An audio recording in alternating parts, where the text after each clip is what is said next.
What's up, everybody? Welcome back into the Play the Fights on College Football Show. This is the Nebraska fan perspective.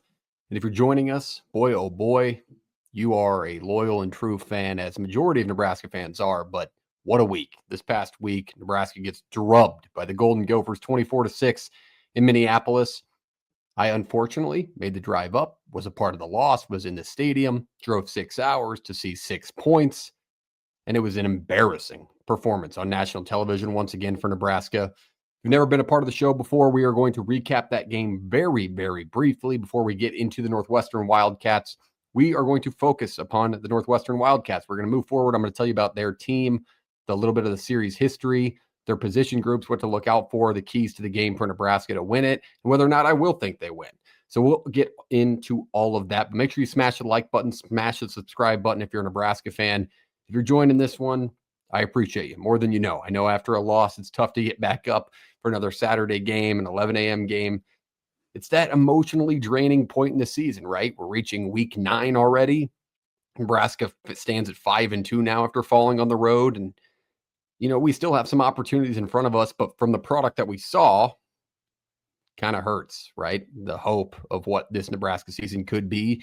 But I feel like a majority of the fan base had a good idea of what this team really was without looking through the rosy red glasses. So we'll get into that game, but appreciate you being here more than you know. Check out our other fan perspectives, Iowa and Iowa State. If you have friends that are fans of those teams, or friends, quote unquote, I should say, if they're an Iowa fan, send them over to our Iowa or Iowa State fan perspectives live on our channel right now. And of course, check out the full college football show week 9 preview this Wednesday, 7:30 Central. That's a live show. You can drop in, drop your comments, predictions. If you love the sport of college football, this is college football heaven. So smash that subscribe button, like I said. All right, with that, let's get into it. Let's go into the Minnesota recap. Very brief thoughts on this, but of course, we have to have thoughts, right? This recap is presented by Full Ride Vintage Gear, our great partner over at fullridevintagegear.com. Great Nebraska shirts, that premium cotton poly blend, super comfortable, fits nice and tight on the arm. So check them out today. Got officially licensed Nebraska gear, bunch of different designs, including throwback designs, game by game designs, a little Colorado hatred. Nothing more you could ask for as a Nebraska fan from Full Ride Vintage Gear. So check them out today and use code PTFS at checkout for free shipping on your order. It's a Nebraska small brand just starting out, so support them. Give them a look today. Use the code PTFS at checkout. Let them know we sent you. Shout out fullridevintagegear.com. All right, going into the Minnesota recap quickly. I know we don't want to talk about it anymore, and you probably tried to trauma erase it from your head, but we got to break it down a little bit. My first bullet point on this was Jesus, man. And that just really came from, this is now my second trip in 3 years, second trip under rule, I should say, where I've driven out a decent distance away from Omaha to watch just an absolute dud of a football game from Nebraska.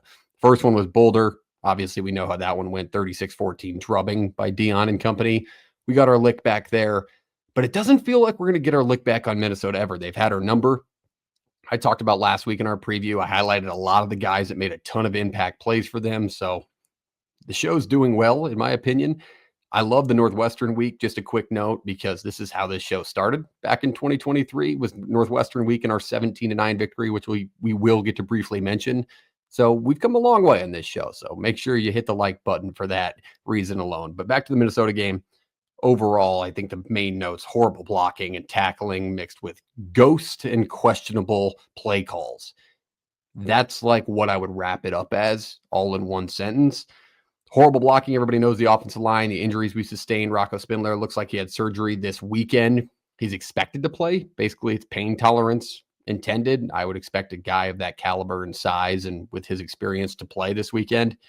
And then Elijah Pritchett getting thrown out of the game. He will be able to play this week in the first half, because he did miss part of the first half last week in his ejection for targeting on one of the weirdest calls I've ever seen in college football. It feels like we see linemen finish blocks like that all the time. Late hit, sure. Targeting, a little questionable in my mind. The tackling, I think, was as big of an issue when it came to our defense as our offense was blocking. Obviously, the 9 sacks stand out. It's the first time Minnesota's had 9 sacks since 1977. Usually we should be flipping and setting the records now if we're really changing this program in the right direction and not giving up records. But here we are. And the tackling was brutal. I thought Marquise Watson-Trent played the worst game he's played at Nebraska so far. He was brutal. I thought Marquise Buford was brutal, and I don't usually get individually too into the players on how they played in that game, but those two really, really struggled all night long. I thought Jones on the outside was targeted, and they took advantage of him in a lot of spots. And he was there for coverage, but he was just a step slow. And that's where their offense really took advantage. It wasn't a terrible defensive performance by any stretch of the means, but the rush defense and the pass rush on our defensive side of things is just not there. It hasn't been there. It hasn't been productive enough, and it has to change. Otherwise, these last 4 games are going to be brutal because that is what these teams do well, and that includes Northwestern. Little spoiler alert there. I think overall, I talked Buford in this game individually, but I think Singleton, you can probably wrap him up into this, but Buford and Singleton and partly Rex Guthrie, their run fits on the defensive side of the ball have been atrocious. It has to change. I mean, that long touchdown Darius Taylor broke off for Minnesota this weekend was simply because Marquise Buford took a horrible angle, got cut, and ran by like nobody's business. And that cannot happen from a guy that's played as much college football as Marquise Buford Jr. I think when I say ghost, everybody's like, what does he mean, ghost? Well, 9 sacks is obviously a problem, and it was a mix of things. You've heard that by now, especially in Rules Presser today. You know, backs missing blocks, blown assignments, bad blocking, just simply getting pushed back into the quarterback, and then maybe not throwing the ball away.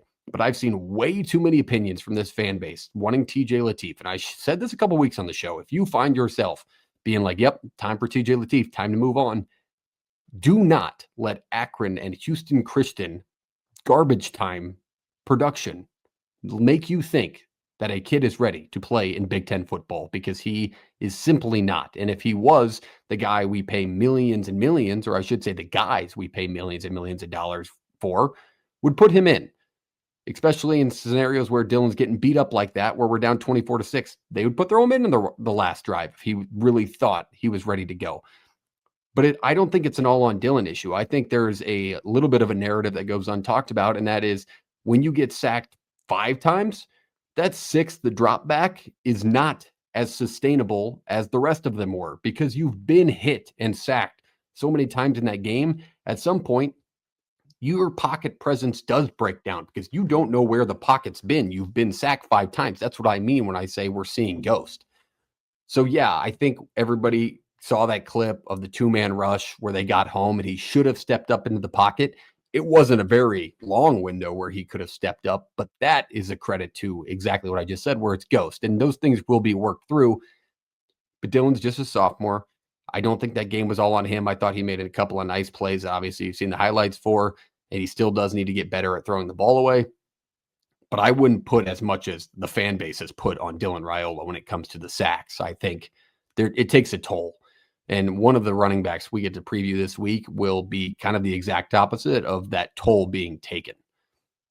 I'll leave that game there. It was ugly. It's unacceptable. It's embarrassing. It's another national stage where Nebraska is embarrassed, and the fan base has got to answer for it. But a good opportunity this week against a better than people give him credit for Northwestern team. And we have to see something, or this fan base will check out once again come November. So big time matchup this weekend, pre-Halloween with Northwestern. Let's leave the Minnesota game there. Let's leave it in the past. Let's use all those stupid narratives and let's focus on the task ahead. And that task ahead starts with our other great partner over at No Rivals. ShopNoRivals.com. Use the code PTFS at checkout as well here for free shipping on your order. Awesome Nebraska hat designs. I got the Herbie one on. Check them out today. They got some different collections rolling out. Pink for the breast cancer. No, it does not tie back to the pink helmets in the all surrender whites we got drubbed in. They've got some more designs coming by the day. They got the Carhartt look. Awesome designs. Super comfortable fitting. High frame. Embroidered. Really, really high quality stuff here. So use code PTFS at checkout for free shipping on your No Rivals Husker hat today. You have a chance to win a free one by dropping your Northwestern score prediction here in the comments. So drop that score prediction down below for the Northwestern Nebraska game this weekend. If you hit it on the nose and you were the first person to comment it, then you get a free No Rivals cap from the show. So thank you for being here for that. And shout out No Rivals. Use code PTFS for free shipping today. All right, on to Northwestern. Northwestern Wildcats are 5-2 this year. Their wins come from Western Illinois, UCLA, Louisiana Monroe, Penn State and Purdue. Boy, it feels weird to say Penn State even in that sentence, talking about Northwestern. Their losses come from Tulane to start the season. That was a 23-3 drubbing where their offense really couldn't figure it out. And on the road in Eugene against Oregon, they got handled 34-13 in that matchup. But it's pretty much a different Northwestern team. It's almost as similar as a story as UCLA has been the last few weeks without the firing and the interim head coach. But they've really picked it up over the last few weeks and have looked like a completely different football team. They're 3-1 in the Big Ten Conference. That's something Nebraska can't say. They're 2-2. Nebraska stands out right now. So they do have the edge of us in the conference standings.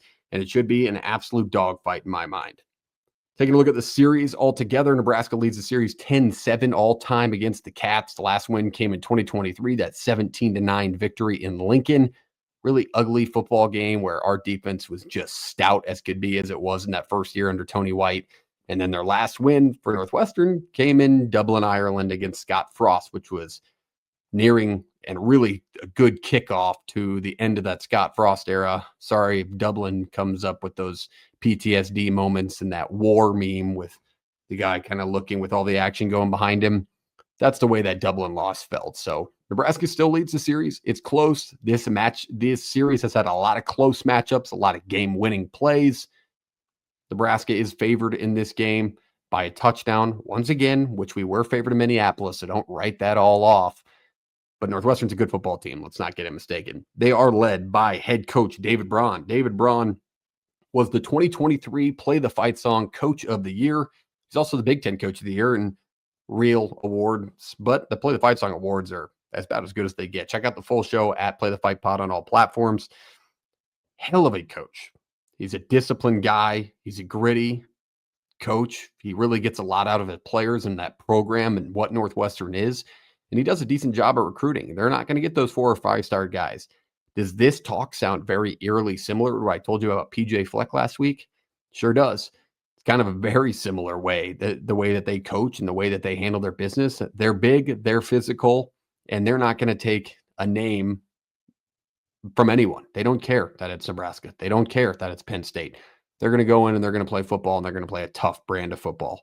You got to be ready to play against the David Braun team. They'll come out, they'll hit you in the mouth. They'll take advantage if you give them extra opportunities.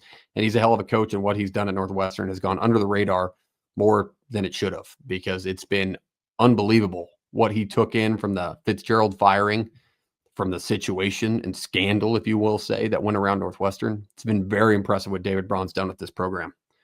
On the offense, before we get into their individual players, overall, past aside, we can have an expectation of what teams are going to do against Nebraska at this point, right?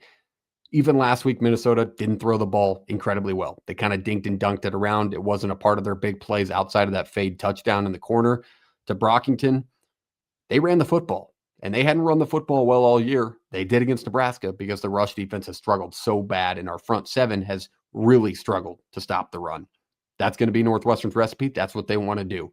It's a 60-40 split in favor of the rush. So they're passing it less. That was the exact opposite of what I told you in Minnesota. This is what they want to do. They ran the ball 50 times against Purdue last week in their 19-0 victory.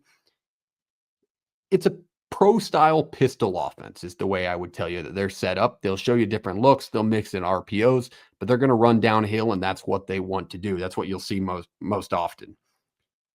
They average 4.4 yards per carry as a team. That ranks 47th in college football out of 136 teams. And to put that in perspective for you, Nebraska's defense has given up 5 yards per carry. That ranks 116th in college football. So that's kind of the recipe for success if you're Northwestern, but they may share some similarities when you get to the Wildcat defense. Heading the offense, transfer quarterback Preston Stone out of SMU. If you follow college football as a whole, you know this name. Preston Stone, one of the best quarterbacks in college football in 2023. Had an injury problem, got into a fight with Kevin Jennings, and I shouldn't say fight. It was a position battle with Kevin Jennings at SMU, a team that went to the playoff last year. They went with Kevin Jennings. Preston Stone had his issues. He transferred out before the playoffs even happened, so he wasn't even a part of that playoff run for that SMU team, although he did have a factor within their season, and he's a hell of a quarterback. Fifth-year guy, thrown for 1,200 yards, over 1,200 yards this year. 60% completion rate, right around that number, isn't great, but a lot of that came at the start of the season. He struggled immensely. I think after 3 weeks, he was leading the FBS in turnovers at quarterback, and he really has cleaned it up. He hasn't turned the ball over in the last 4 games, I want to say. 10 touchdowns, 7 picks on the year. He's experienced. That's the best way to describe him. He can throw the ball where he wants it to. He's a pretty accurate guy. He has made his mistakes, and that's when he's under pressure, but they've done a decent job keeping him upright, which we'll get into. If they keep him upright, they win. If he hasn't gone down in a game, they've won the football game, and that's kind of the recipe for success. If you're Northwestern, is when they do attack the passing game, they cannot get sacked. They cannot turn the ball over. All their losses, those turnovers have had a direct impact of why they lost the game, which is not uncommon. But he'll make his mistakes if we force him into it. The problem is we haven't seen Nebraska's D-line force really pretty much anybody into it. But he's a good pocket presence, and he can move a little bit. He's not going to be a designed runner, but if he has to move outside of the pocket to extend a play and run for 4 or 5 yards, he will do so. That's just kind of where that experience comes into play. On the running back side of things, and this is where we got to focus a lot of our time, because I told you they're going to want to run the football against Nebraska, and what they've done well over the last few weeks, incredibly, stating last week as one of those names. It starts with these 3, and it's not their starter. Cam Porter went out for the year, their expected starter. So these 3 have really been the 3-headed monster for this group, and a lot of their production from left to right. Joseph Himian at second. He number 6. You're going to kind of they're all kind of built the same way, so it is a little confusing. Caleb Komalafe, he's in the middle, hell of a player, really projectable, gets the majority of the carries, and Deshaun Reeder, who's a true freshman, really inexperienced but high potential, which we'll get into. Starting on the left with Himian, 5'9", 190 pounds, bowling ball number 1. He's a good runner, he's physical, and he's quick downhill. He's their second carrier. 73 carries on the year, 360 yards, 4.9 average, and no touchdowns. He has not gotten in the end zone quite yet, but he's been productive for this offense. And in the middle, my expected starter, Caleb Komalafe, sophomore, 5'11", 210 pounds. He leads the team in majority of rushing categories, 107 carries on the year for 483 yards, breaks down to a 4.5 average, and he has 5 scores. Also a good, quick, physical runner. Both of their backs, both Himian and Komalafe, pick up blitzes extremely well. And I want to give a special apology to Northwestern fans and Caleb Komalafe. If you're finding this video, I could be saying that wrong. I want to double check, but my notes are not doing me any justice right now. Let me know in the comments if I'm saying it wrong, Northwestern fans. But he's a hell of a player. I'm giving him his flowers for good reason. And on that third side, that true freshman, 6 foot, 190, Deshaun Reeder, hell of a player. 22 carries, 222 yards, breaks down to a 10.1 average and a score. The potential's there with this guy because he screams Big Ten back to me. He's physical, and he'll run through you before he'll run around you. He has this kind of stupidity about the way he runs that benefits him. And what I mean by that is Adrian Martinez had it. Haarberg had it his first few games playing quarterback, to where they see a guy in front of them, they're going to lower and try and deliver the blow. But I feel like once he takes a few blows back in his collegiate career, kind of those things slow down. And instead of running through somebody, you might just run out of bounds. I think the young stupidity is really benefit to Reeder right now. But he's a hell of a player, and he's a good back, and he's a physical right now. So he will run through somebody's face this weekend if Nebraska's defense has played the way that they have over the last few weeks. On the outside, one name I want to highlight, and you can kind of guess what it is if you've looked at Northwestern at all, and that's Griffin Wilde. The South Dakota State transfer has been a heavy target for this Northwestern offense. 36 receptions on the year for 516 yards, 4 scores, and that breaks down to a 14.3 average. So when he's catching the ball, it's downfield, and it's for a first down majority of the time. He's a good downfield threat. He's really good in contested catches, and he's got a lot of college football experience for what he is at a high level. That South Dakota State team and program is absolutely no joke. Don't think that because he's coming from the FCS that he's any less than what we would have seen from Northwestern without him playing there first. I mean, he's a really, really good player. 6'2", 200 pounds out of Sioux Falls, South Dakota. Shout out my co-host Jake, who currently resides in South Dakota. But he had over 1,000 yards at South Dakota State last year, and he looks to be on a good pace to do that again here in the Big Ten, which is pretty impressive. He's their number 1 target. Their next closest target has had 15 receptions on the year. Griffin's got 36. So they want to get him the ball. He might be the key definition of wide receiver one for a team. I think he'll be targeted between 4-7 times. I think that doesn't sound like a lot, but they're going to want to run the football. That's what Northwestern's recipe for success is in this game. Their offensive line overall has been pretty impressive. They've been pretty good. 5% sack rate on their dropbacks this season, which is not bad at all. Obviously, much better than Nebraska, who's flirts around 9% does. Really disciplined team. They don't get penalized overall, and that's not just their O-line, but as a unit, as an entire team, they don't take a lot of penalties. Like sometimes it's maybe one a game. It's that good, and they're disciplined, and they've been that way the whole year. Nebraska fans, take that as a note. Try and get some false starts out of them this weekend with what they want to do. That would be pretty impressive because nobody's been able to do it yet against this Northwestern team. On the defensive side of things, their defense, they've been all right. They struggled towards the beginning of the year. They really found their stride, but they're better than giving credit for on the national scale. Reading through an Inside NU, which is a little beat writer report for Northwestern and their fans, they think the secondary's turned the corner, and they've gotten really good over the last few weeks. Drew Aller and company, back when he was playing in that game before he went down, because that's the matchup he went down, he struggled immensely against this Northwestern secondary. They did a really good job limiting them and what they wanted to do outside of one catch, and it was mostly a long run outside of that one catch. But they've been good overall in that secondary and really took flight last week against Purdue, a team who has thrown the ball a few times this year well, and they couldn't do anything against this Northwestern secondary. You're going to see a 4-3 base majority of the time. They're really good and physical within their front seven. We got to avoid the hitch interception out of Raiola. We've seen that in the past. Northwestern defends that really well. Their backers are experienced and fast. They only have 11 sacks total on the season. As a unit, their defensive lines, linebackers, whoever it may be, they've only got 11 sacks. We gave up 9 last week. So this is not a unit. Honestly, Minnesota was a better team at that. They had 15 on the season. They've only sacked the quarterback 11 times. We have to keep our number within 3, I think. I think that's the key. If you're Nebraska's offensive line and number to shoot for is you give up 3 sacks, you're going to get the moans and groans out of fans, and that includes me. But it's a massive improvement from what just happened against a Minnesota team that had no business doing that to that offensive line. Only giving up 16.5 points a game, puts them top 15 in college football. They're only giving up 320 total yards, puts them top 25 in college football. And they're only giving up, I shouldn't say only, they're giving up 5.5 yards per play. That puts them in kind of the middle range of college football at 70.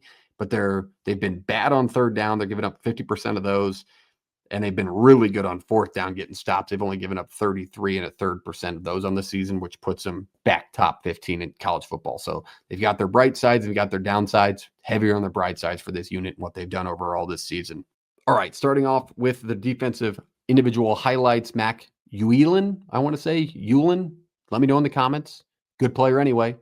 Hell of a linebacker. 33 solo tackles on the year, 51 total. It's 18 assisted tackles, 3 picks, and 1 forced fumble. As a linebacker, to have that many interceptions, that's exactly what I'm talking about. Got to avoid those hitch routes. That's the one that he's been picking off.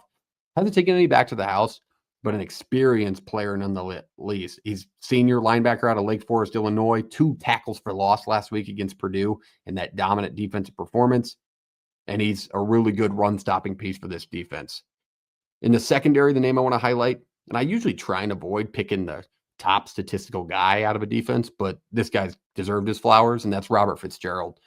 36 solo tackles, 60 tackles total. That leads the team. He's got a pass breakup and a fumble return on the season.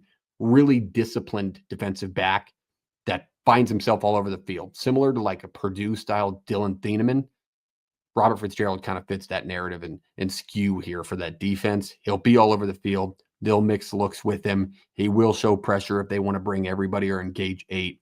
He's kind of the jack of all trades for this Northwestern defense. He's really taking a leadership role in the secondary. He's a 6-foot senior, so another experienced guy on this Northwestern defense.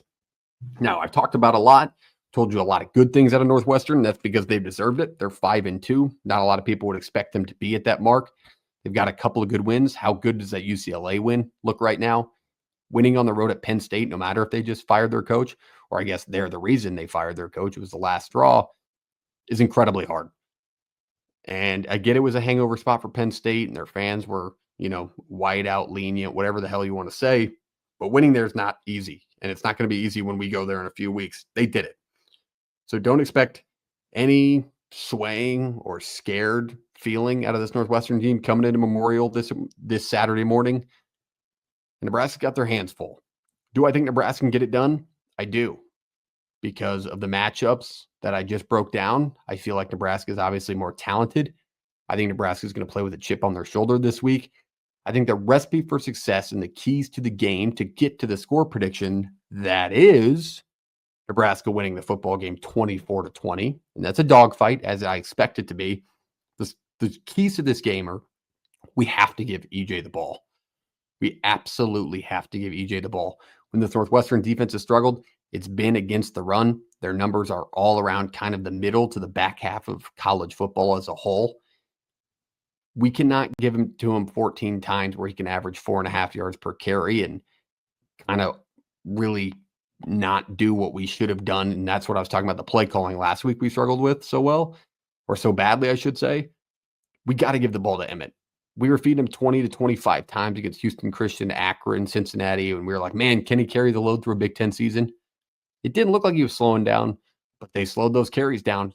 Can't happen this week. And I think Nebraska's got to control the clock because Northwestern likes to do that. They dominated Purdue in time of possession, 37 minutes to like 22. That's what they're going to do this weekend, too. That's what they're going to want to do, and it's what I told you Minnesota was going to want to do, and they did so well. Nebraska has to avoid that, and I think they can do that by running the football. Don't go out there and throw 3 pass plays straight. Mix in a run, mix in a draw. Use more of the screen game. Get the ball out quickly. Like all the basic notes on the offense that you probably share, one of them being Emmett Johnson getting the ball more, that's a huge key against this Northwestern team. On the defensive side, wrap and tackle, for God's sake. The amount of missed tackles last week, including from experienced guys like Sarah Wright, were unacceptable. We have to make tackles at the point of attack. If we get one-on-ones, we're trying to fit the run. If you're Marquise Buford or Deshaun Singleton, you got to wrap and tackle because they've got big physical runners that will go through you. Because I think we get a couple of turnovers. I think they fumble once or twice, or we get a pick, which would be awesome. But it looks like Preston Stone's really settled into kind of this offensive scheme. He was new in it, and that's why I think the struggles were early. But I think it's a great opportunity for Nebraska to force a couple of turnovers this weekend, and I think they do. And that leads to this score and another Nebraska win. This feels like a situation where I could have put Northwestern on top of us because of the way we played. I truly don't think Memorial Stadium and this Nebraska team will let it happen. I think there's too many pissed off guys in the room right now that even though Northwestern's a damn good football team, like I just broke down for you, I think Nebraska can get it done at home this weekend. And there's going to be a big player, too, that will really sway this to get it where it needs to be. But we got to see some improvement as the fan base from where we want it to be to feel good about the rest of the games. But this is a massive game to get bowl eligible because, truthfully, if Nebraska doesn't win this game, I don't think they make a bowl game.